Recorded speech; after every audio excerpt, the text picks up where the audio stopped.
আসসালামু আলাইকুম। আমি মোহাম্মদ শাকির রহমান, প্রভাষক, হিসাব বিজ্ঞান বিভাগ, হাজী মিসর আলী বিশ্ববিদ্যালয় কলেজ। আজকের আমাদের অনলাইন ক্লাসের সাবজেক্ট হচ্ছে advance auditing and professional ethics. Advance auditing and professional ethics Bibi honours 4th এর একটি কোর্স। এই কোর্সের অ্যানালিটিক্যাল প্রসিডিউর চ্যাপ্টারটি আজকে আমরা আলোচনা করতে যাচ্ছি। তো আমাদের আজকের টপিক হচ্ছে বিজনেস রিস্ক, ব্যবসায়িক ঝুঁকি। ব্যবসায়িক ঝুঁকিকে তিন ভাগে ভাগ করা যায়: আর্থিক ঝুঁকি, ফিনান্সিয়াল রিস্ক, ক্রিয়া পদ্ধতি ঝুঁকি, অপারেশনাল রিস্ক এবং মান্যতার ঝুঁকি, কমপ্লায়েন্ট রিস্ক। মান্যতার ঝুঁকি, কমপ্লায়েন্ট রিস্ক। এখন আমরা আলোচনা করতে যাচ্ছি আর্থিক ঝুঁকি বা ফিনান্সিয়াল রিস্ক। আর্থিক ঝুঁকি বলতে প্রতিষ্ঠানের অর্থ ব্যবস্থাপনা সংক্রান্ত ঝুঁকিকে আর্থিক ঝুঁকি বলে। অর্থাৎ প্রতিষ্ঠান যখন লোন গ্রহণ করে, দীর্ঘমেয়াদী লোন গ্রহণ করে, লোন গ্রহণ করার পরে প্রতিষ্ঠানের আর্থিক ঝুঁকি সৃষ্টি হয়। যদি সঠিক সময় লোন পরিশোধ করতে না পারে প্রতিষ্ঠান, তখন সে আর্থিক ঝুঁকির পরিশোধ হয়, প্রতিষ্ঠান দেউলিয়া হয়ে যেতে পারে। আর্থিক লোন গ্রহণ করার পর, দীর্ঘমেয়াদী লোন গ্রহণ করার পর প্রতিষ্ঠানের আর্থিক ঝুঁকির সৃষ্টি হয়। আমাদের দ্বিতীয় হচ্ছে ক্রিয়াগত ঝুঁকি বা অপারেশনাল রিস্ক। প্রতিষ্ঠানের কর্মকাণ্ডের সাথে জড়িত ঝুঁকিকে ক্রিয়াগত রিস্ক বলে। এই সাধারণত কর্মকাণ্ড বলতে পণ্য উৎপাদন, সেবা বা বন্টন প্রণালীর যাবতীয় কার্যকরীকে বোঝায়।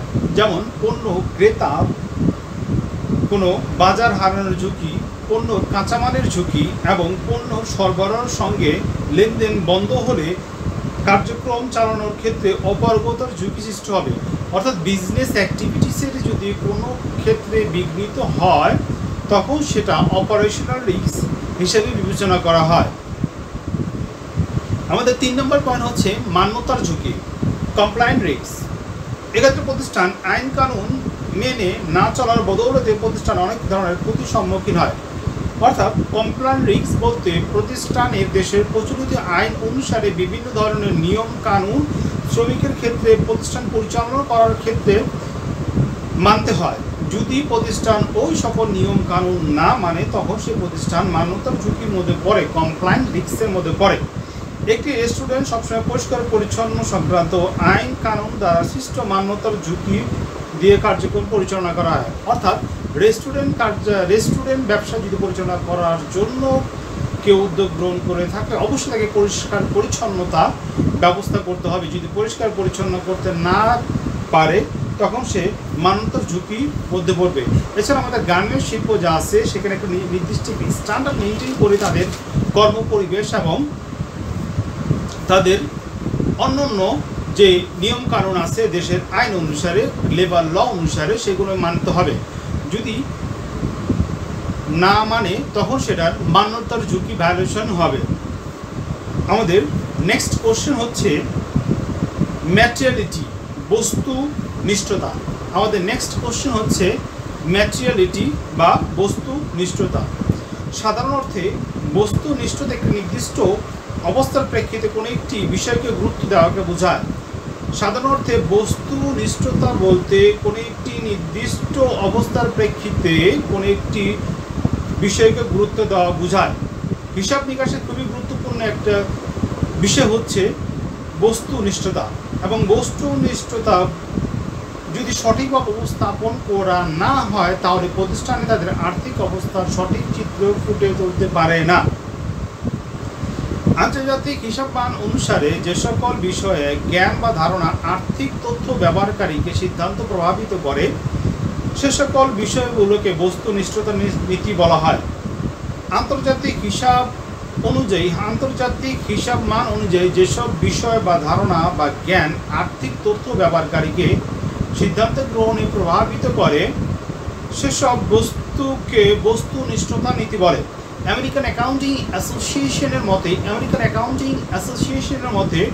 যখন কোনো একটি বিষয়ে ধারণা বিনিয়োগকারী সিদ্ধান্ত প্রভাবিত করে, তখন তাকে বস্তুনিষ্ঠতা নীতি বলে। অর্থাৎ যে সকল বিষয়সমূহ বিনিয়োগকারীকে তার সিদ্ধান্ত গ্রহণ করার ক্ষেত্রে প্রভাবিত করে, তাকে বলা হয় বস্তুনিষ্ঠতার নীতি। সংক্ষেপে বলতে পারি আমরা কোনো বিষয়ের ধারণা বা ব্যবহারকারীকে বিচার শক্তিকে প্রভাবিত করে সেটাকে বস্তুনিষ্ঠতার নীতি বলে। কোনো বিষয়ের ধারণা বা তথ্য ব্যবহারকারী বিচার শক্তিকে প্রভাবিত করে সেটাই হচ্ছে বস্তুনিষ্ঠতার নীতি। অর্থাৎ যে সকল ধারণা বা নীতি, যে সকল প্রভাবক একজন বিনিয়োগকারীকে বিনিয়োগ সিদ্ধান্ত গ্রহণ করার ক্ষেত্রে প্রভাবিত করে তাকে বলা হয় বস্তুনিষ্ঠতার নীতি। তবে এসব ধারণার ক্ষেত্রে ব্যবহারকারী বিচার শক্তি প্রভাবিত হয়েছে কিনা সম্পূর্ণ নির্ভর করে প্রকৃত অবস্থা এবং পরিস্থিতির উপর। কারণ বস্তুনিষ্ঠতা একটি আপেক্ষিক বিষয়। কোন একটি নির্দিষ্ট সময়ে বা পরিস্থিতিতে যেটি বস্তুনিষ্ঠতা, অন্য সময় বা পরিস্থিতিতে সেটি বস্তুনিষ্ঠতা না হতে পারে। অর্থাৎ কোনো একটি ঘটনা, কোনো একটি বস্তুনিষ্ঠতার বিষয় হতে পারে কোনো একটি ঘটনার প্রেক্ষিতে, আবার অন্য কোনো একটি ঘটনার প্রেক্ষিতে সেটি বস্তুনিষ্ঠতার নীতি নাও হতে পারে। এই কারণে হিসেবে সত্যতা, ন্যায্যতার সঙ্গে বস্তুনিষ্ঠতার ধারণা অত্যন্ত ঘনিষ্ঠভাবে জড়িত। কোনো একটি আর্থিক প্রতিষ্ঠানের সত্য এবং ন্যায় চিত্র প্রদর্শন বস্তুনিষ্ঠ কিনা সে সম্পর্কে নিরীক্ষক সিদ্ধান্ত গ্রহণ করে থাকে। অর্থাৎ একজন হিসাব রক্ষক বা কোম্পানি যে ধরনের তথ্য উপস্থাপন করে একজন নিরীক্ষকের নিকট, সেই ধরনের ঘটনা বা তথ্য বস্তুনিষ্ঠতা আছে কিনা সেটা নির্ভর করবে আর্থিক নিরীক্ষকের ওপর। আর্থিক নিরীক্ষক নির্ধারণ করবে এটা বস্তুনিষ্ঠতা মেনটেন করা হয়েছে কিনা, পালন করা হয়েছে কিনা। শুধু তাই নয়, প্রতিটি বস্তুনিষ্ঠতার আর্থিক বিবরণী যথাসময়ে প্রকাশিত হয়েছে সে সম্পর্কে তাকে নিঃসন্দেহ থাকতে হবে। অর্থাৎ প্রতিষ্ঠানে প্রকাশিত সকল ধরনের তথ্য উপাত্ত বস্তুনিষ্ঠতা মেনটেন করে উপস্থাপন করা হয়েছে, আর্থিক নিরীক্ষককে অবশ্যই তা বুঝাতে হবে। কাজেই হিসাব পরীক্ষার সময় হিসাব সংক্রান্ত কোনো বিষয়টি বস্তুনিষ্ঠতা এবং কোনো বিষয়টি বস্তুনিষ্ঠতায় সে সম্পর্কে অবশ্যই তাকে সিদ্ধান্ত নিতে হবে। অর্থাৎ একজন নিরীক্ষক যখন কোনো আর্থিক প্রতিবেদন বা অর্থ সংক্রান্ত বিভিন্ন ধরনের তথ্য উপাত্ত নিরীক্ষা করবে, তখন সে বিবেচনা করবে এই বিষয়টি নির্ধারণ করার ক্ষেত্রে বস্তুনিষ্ঠতার অর্থাৎ আন্তর্জাতিক হিসাব মান মেনটেন করা হয়েছে কিনা এবং সেই অনুসারে সেগুলো রেকর্ড করা হয়েছে কিনা, কোনো ভায়োলেশন হয়ে কিনা রুলস, সেগুলো বিবেচনা করবে। তো মূলতপক্ষে আমরা সামারিতে বলতে পারি বস্তুনিষ্ঠতা হচ্ছে কোনো সিদ্ধান্ত গ্রহণ করার ক্ষেত্রে কোনো বিষয় যদি গুরুত্ব দেওয়া হয় তখন তাকে কী বলা হয়? বস্তুনিষ্ঠতা। এখন আমরা চলে যাচ্ছি আমাদের পরবর্তী কোশ্চেনে।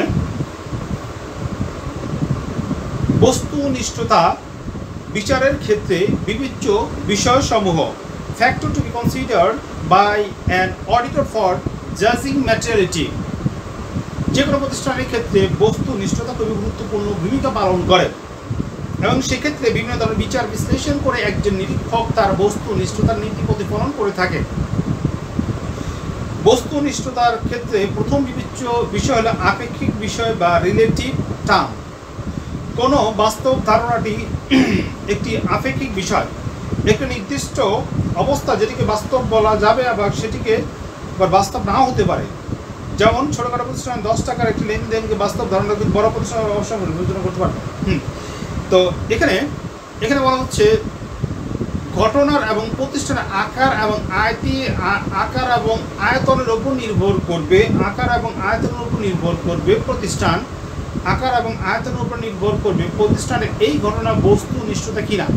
যেমন কোনো একটি কোম্পানির যদি মূলধন 1000 কোটি টাকা থাকে, সেই প্রতিষ্ঠানে 10 টাকা বা 20 টাকা লেনদেনগুলোকে বস্তুনিষ্ঠতা বিবেচনা করা যাবে না। যদি কোনো প্রতিষ্ঠানের মূলধন 1 লাখ বা 2 লাখ থাকে তখন সেই প্রতিষ্ঠানের খরচগুলোকে 10 টাকা বা 20 টাকা আপেক্ষিক বিষয় হিসেবে বিবেচনা করা যেতে পারে, অর্থাৎ গুরুত্ব দিয়ে বিবেচনা করা হতে পারে। মূলত পক্ষে নির্ভর করবে প্রতিষ্ঠানের আয়তনের ওপর। ছোট অঙ্কের লেনদেন, ট্রানজ্যাকশন অফ স্মল ভ্যালুয়েশন, লেনদেন 4 অঙ্কের কম হলেই উপেক্ষা করা সর্বক্ষেত্র নয়, কারণ বিশেষ অবস্থার প্রেক্ষিতে সেটি প্রাসঙ্গিক হতে পারে। আবার কোম্পানির ক্ষেত্রে অর্থ সংক্রান্ত লেনদেন ছোট অঙ্কের হোক কিংবা বড় অঙ্কের হোক, আর্থিক বিবরণী সেটা আইন প্রকাশ থাকলে সেটা ছোট অঙ্কের বড় অঙ্কে নিয়ে বস্তুনিষ্ঠভাবে বিবেচিত হবে। যেমন পরিচালনা সভার উপস্থিতি হওয়ার জন্য কোনো পরিচালকের প্রদত্ত ফি 300 টাকা। এখানে বলা হচ্ছে লেনদেন ছোট হোক বা বড় হোক সে বিবেচ্য বিষয় না, কোম্পানির নিয়ম কানুন অনুসারে লেনদেন নিবদ্ধ হয়েছে কিনা সেটা বিবেচ্য বিষয়। যেমন এখানে একটি উদাহরণ দেওয়া হয়েছে, কোনো কোম্পানি যদি কোনো সভার মধ্যে উপস্থিত হয় তখন তাকে সম্মান হিসেবে ফি প্রদান করা হবে 300 টাকা। যদি কোম্পানি 300 টাকা অতিরিক্ত প্রদান করা হয়ে থাকে তখন সেখানে বস্তুনিষ্ঠতার নীতি পালন করা হয়নি। অর্থাৎ কোম্পানির রুলস এবং রেগুলেশন অনুসারে কোনো লেনদেন সঠিকভাবে সম্পন্ন হয়েছে কিনা এবং প্রসিডিউর মেনটেন করা হয়েছে কিনা ওই কোম্পানি অনুসারে সেটাকে বিবেচনা করতে হবে। 3 নম্বর পয়েন্টের সময় আর্থিক বিবরণী প্রভাবিত করে এমন সব বিষয়, item having impact of financial statement. যদি কোনো বিষয় দ্বারা প্রতিষ্ঠান লাভ বা ক্ষতি কিংবা আর্থিক অবস্থা উল্লেখযোগ্য প্রভাবিত করে তাহলে বিষয়টি ছোট হলেও বস্তুনিষ্ঠতা হিসেবে ধরে নেওয়া হবে। অর্থাৎ যে সকল প্রতিষ্ঠানে যে সকল ঘটনা যে সকল লেনদেন ব্যবসা প্রতিষ্ঠানের লাভ প্রসঙ্গে সরাসরি প্রভাবিত করে সে সকল ঘটনাকে বস্তুনিষ্ঠতার প্রভাবক হিসেবে বিবেচনা করতে হবে। আমাদের 4 নম্বর পয়েন্ট হচ্ছে গোত্রীয় ওপর এককের প্রভাব, impact of an item on it group. কোনো একটি বিষয় যেমন অগ্রিম প্রদত্ত ভাড়া এককভাবে বা পৃথকভাবে গুরুত্বপূর্ণ না হলে সামগ্রিকভাবে বিভিন্ন সামগ্রিকভাবে যেমন চলিত সম্পদ গুরুত্বপূর্ণ হয়ে ওঠে। সুতরাং কোনো একটি কর্ম গুরুত্বপূর্ণ বিষয়ে বাস্তবায়নে পরীক্ষিত নগণ্য এবং সমগোত্রীয় বিষয়ের কতটা প্রভাব ফেলবে বিষয়গুলো বস্তু বিবেচনা করা হবে। অর্থাৎ এখানে বোঝানো হয়েছে যদি কোনো একটি লেনদেন একক লেনদেন যদি কোনো প্রভাব বিস্তার না করে লাভ লোকসান বা অন্য কোনো আর্থিক বিবরণী প্রকাশ করার ক্ষেত্রে এবং সামগ্রিকভাবে যদি প্রভাব বিস্তার করে লাভ লোকসানের তখন সেটা বস্তুনিষ্ঠতা বিবেচনা হিসাবে করা হবে। আনুমানিক বিষয়, ম্যাটেরিয়ালিটি বেসড অন এস্টিমেট। কোন একটি বিষয়ে অর্থের অঙ্কে যদি অনুমান ভিত্তিক নির্ধারিত হয় তখন সেক্ষেত্রে একটি ছোট ভুল ততটা উল্লেখযোগ্য হবে না। যেমন অবচয়ের জন্য সংস্থাপন ব্যয় 20 টাকা 50 টাকা কম বা বেশি ধরা হয়েছে তা উল্লেখযোগ্য বলে বিবেচনা করা প্রয়োজন হবে না। অর্থাৎ অনুমান ভিত্তিক যে বিষয়গুলো সিদ্ধান্ত গ্রহণ করা হবে সেটি বস্তুনিষ্ঠতার নির্ণয়ের ক্ষেত্রে বিবেচ্য বিষয় হবে না। শতকরা ভিত্তিতে বিবেচনা, consideration in the based on percentage. শতকরা ভিত্তিতে বিবেচনা যদি হিসাব বিজ্ঞানী স্ট্যান্ডার্ড এবং নিরীক্ষে স্ট্যান্ডার্ড এরূপ কোনো শতকরা সুনির্দিষ্ট করা বলা না হয়ে থাকে তখন বিবরণীর ক্ষেত্রে নিট আয়ের 5 থেকে 10%, মোট রাজস্ব আয়ের 1 থেকে 2%, ক্ষুদ্রপত্র শতকরা সম্পত্তি রাজস্ব নিট আয়ের ভিত্তি করে কম বেশি হতে পারে।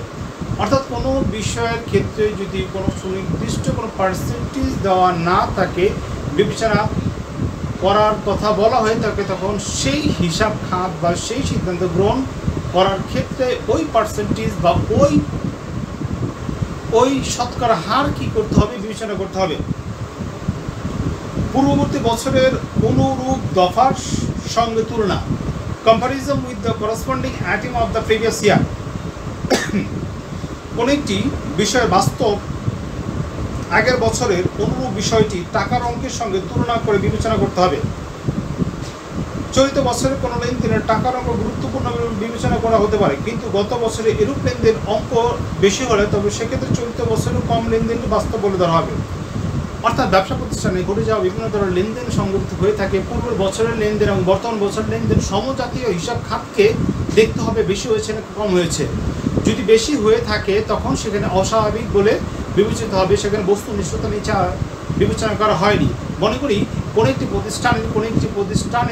প্রতিষ্ঠানের এন্টারটেইনমেন্ট খরচ বাবদ 10 লক্ষ টাকা প্রিভিয়াস ইয়ারে ছিল, কিন্তু বর্তমান বছর সেটা দ্বিগুণ হয়ে 20 লক্ষ টাকা হয়ে গেছে। তো এখানে বস্তুনিষ্ঠতা নীতি পরিকল্পনা করা হয়নি, অর্থাৎ খরচ অধিক পরিমাণ দেখানো হয়েছে। এক্ষেত্রে পূর্বের বছরের অনুরূপ দফার সাথে তুলনা করে সিদ্ধান্ত গ্রহণ করতে হবে একজন নিরীক্ষককে। অস্বাভাবিক বা অপৌনঃপুনিক লেনদেন, transaction of abnormal or non regarding nature. অস্বাভাবিক বা অপৌনঃপুনিক ধরনের লেনদেনের টাকার অঙ্কে উল্লেখ না থাকলেও সেগুলো বস্তুনিষ্ঠতা হিসাবে গণনা করা হবে। অর্থাৎ যে সকল লেনদেন বারবার প্রতিষ্ঠানে সংঘটিত হয় না কিন্তু কোনো একটি বিশেষ ঘটনার প্রেক্ষিতে সংঘটিত হয়ে থাকে, সেই ঘটনার প্রেক্ষিতে সংঘটিত হওয়ার ক্ষেত্রে লেনদেনের টাকার অঙ্ক উল্লেখ না হলেও সেটি বস্তুনিষ্ঠতা হিসেবে বিবেচনা করা হবে। অফসেটিং দফাগুলো স্বতন্ত্রভাবে বাস্তবায়ন। অফসেটিং আইটেম ইন্ডিপেন্ডেন্ট ম্যাটেরিয়াল। আর্থিক বিবরণ রচনার ক্ষেত্রে বিভিন্ন দফা বা অফসেটিং কিংবা বিভিন্ন ধরনের দেখানোর সময় খুব সতর্কতা অবলম্বন করা উচিত, কারণ এমন একটি বিষয় যেগুলো প্রতিটি আলাদাভাবে খুব বস্তুনিষ্ঠতার দফাগুলো একটির সঙ্গে অন্যটির সেট আপ করা সমীচীন। যেমন অবচয় ধার্য করার ক্ষেত্রে একটি পদ্ধতির পরিবর্তনের ফলে যদি কোনো আয় হয় তাহলে সেটি অপরবর্তী প্রতি সেট আপ করা উচিত নয়। অর্থাৎ কোনো একটি হিসাব খাত পরিবর্তনের ফলে যদি আর্থিক বিপণনের পরিবর্তন হয় সেটি করা উচিত হবে না। আমাদের আজকের কোশ্চেন বস্তুনিষ্ঠতা বিবেচনার ক্ষেত্রে বিবেচ্য বিষয়সমূহের পয়েন্টগুলো আমি আবার রিপিট করছি। আপেক্ষিক বিষয়, ছোট অঙ্কের লেনদেন, আর্থিক বিবরণী প্রভাবিত করে এমন সব বিষয়, সমগোত্রীয় গোষ্ঠীর ওপর এককের প্রভাব, আনুমানিক বিষয়, শতকরার ভিত্তিতে বিবেচনা, পূর্ববর্তী বছরের অনুরূপ দফার সঙ্গে তুলনা, অস্বাভাবিক বা অপৌনঃপুনিক লেনদেন, অফসেটিং দফাগুলো স্বতন্ত্রভাবে বাস্তবায়ন। আমাদের আজকের advance auditing and professional ethics class এখানে সমাপ্তি। পরবর্তী লেকচার দেখার জন্য আমন্ত্রণ রইল।